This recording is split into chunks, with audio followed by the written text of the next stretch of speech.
I think you can never exclude that there will be some new disease, some new horror that we simply haven't budgeted for or accounted for. But looking at where we are, looking at the efficacy of the vaccines against all variants that we can currently see, so Alpha, Delta, the lot of them, Kappa, I think it's looking good for July the 19th to be that terminus point. I think what the scientists are saying is that things like flu will come back this winter. We may have a rough winter for all sorts of reasons, and obviously there are big pressures on the NHS.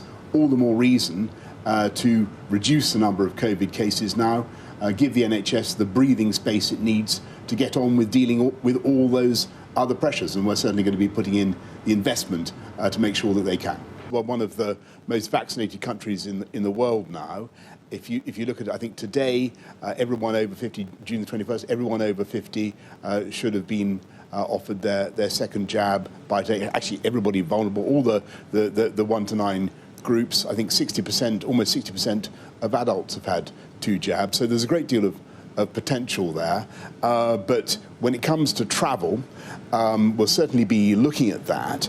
But I want to stress that this is going to be, whatever happens, a difficult year for travel. There will be hassle, there will be delays, I'm afraid, because the priority has got to be to keep the country safe and to stop the virus coming back in. So no guarantees on an exemption from quarantine from travellers who are double jabbed?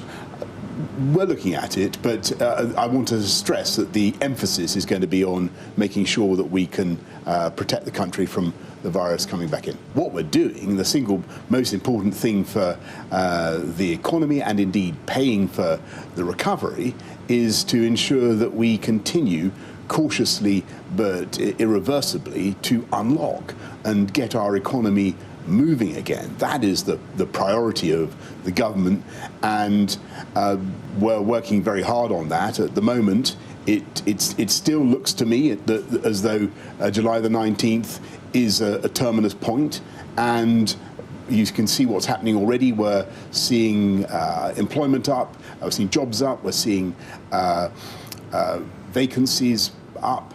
We've got a lot of demand now, and we want to get things moving as fast as we possibly can, but in a sustainable way.